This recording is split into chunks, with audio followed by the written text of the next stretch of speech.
हमारे जीवन के 3 गहने हैं जो बड़ी कीमती हैं,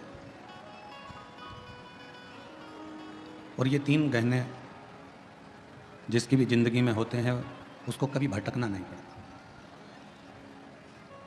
शिव महापुराण की कथा कहती है वो 3 गहने जिसने अपने शरीर पर, अपनी जिंदगी में, अपने मन पर, अपने चित्त पर और अपने जीवन में उतार लिया, फिर उसको कभी भटकना नहीं पड़ा। जैसे कोई आभूषण का श्रृंगार ऐसा होता है जिसके श्रृंगार से हमारी सुंदरता होती है।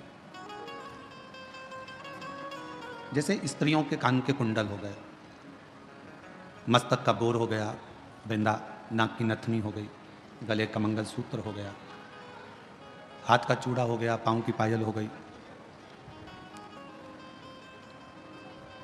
ये कुछ गहने ऐसे हैं जिन गहनों से सुंदरता नजर आती है। पुरुषों में भी कुछ गहने ऐसे हैं जिससे उनकी सुंदरता दिखती है, जैसे हाथ की अंगूठी हो, ब्रेसलेट हो, घड़ी हो, हाथ में बंधा हुआ कोई कलेवा, नाड़ा, लच्छा हो। पुरुष के जीवन में भी बहुत से गहने हैं, पर शिव महापुराण की कथा कहती है कि जीवन इन दोनों में सर्वश्रेष्ठ गहना उसकी वाणी का होता है। अगर वाणी ठीक नहीं है तो किसी गहने का कोई मोल नहीं है, कोई महत्व। खूब सारा श्रृंगार भी आपने धारण कर कर रख लिया, खूब अच्छा पहन भी लिए, और मालूम पड़ा आपकी वाणी ही ठीक नहीं है, तो फिर क्या मतलब? अगर वाणी तुम्हारी ठीक है, तुम्हारी वाणी अगर श्रेष्ठ है, तो फिर आप कोई गहना पहनो चाहे ना पहनो, तुम्हें जीवन भर लोग सुंदर ही कहेंगे और सुंदर ही दिखेंगे।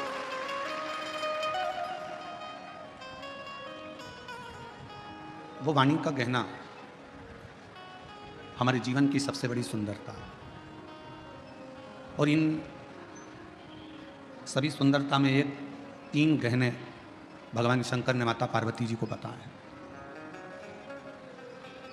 जो 3 गहने ऐसे हैं जिसके बल पर आप दुनिया का सारा सुख प्राप्त कर सकते हो। आज लाखों की भीड़ है, लाखों शिव भक्त यहाँ आए हैं, पंडालों में जगह नहीं है, हम जानते हैं।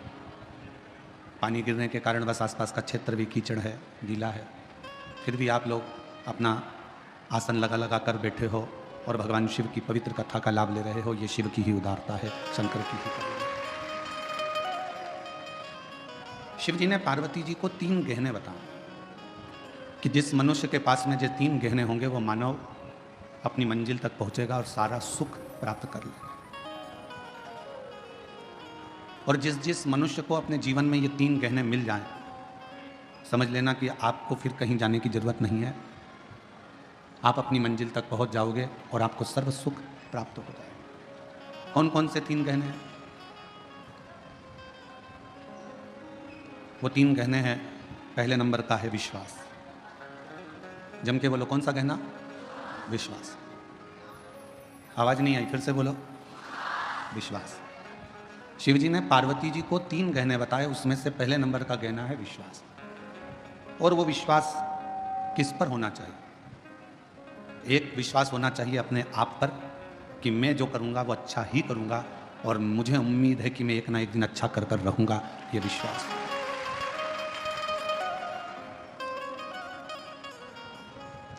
हमारा विश्वास, हमारा भरोसा, हमारी दृढ़ता, और ये विश्वास खुद पर भी हो और मेरे शिव पर भी हो। ये विश्वास स्वयं पर भी होना चाहिए और देवाधिदेव महादेव पर भी होना चाहिए।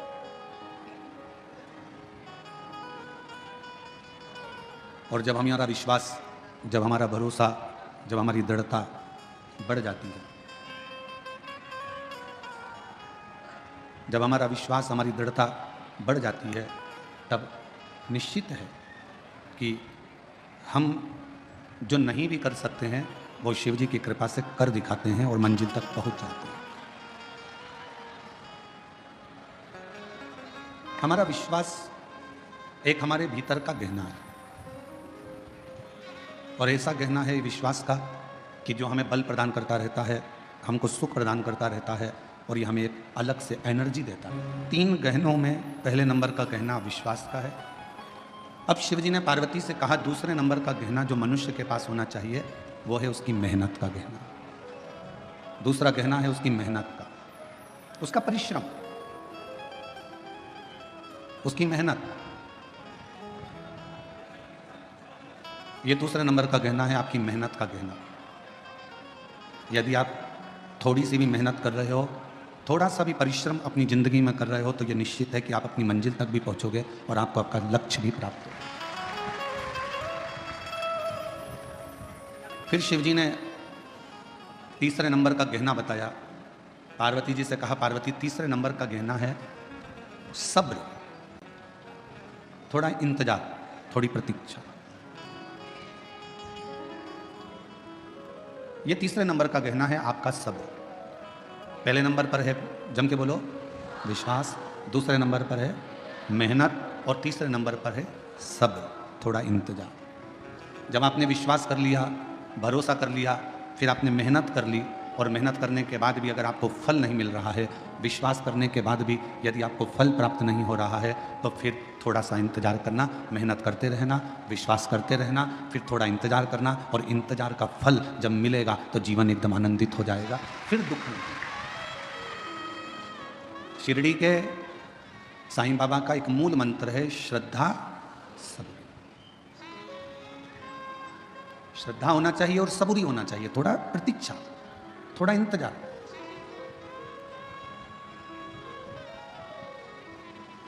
आपने इंतजार ही नहीं करा तो फिर जीवन का कोई आनंद ही नहीं है। जो सुख प्रतीक्षा में है वो सुख मिलने में नहीं है। बोलो सही है कि गलत है? जो सुख प्रतीक्षा में है, इंतजार में, वो मिलने में नहीं है।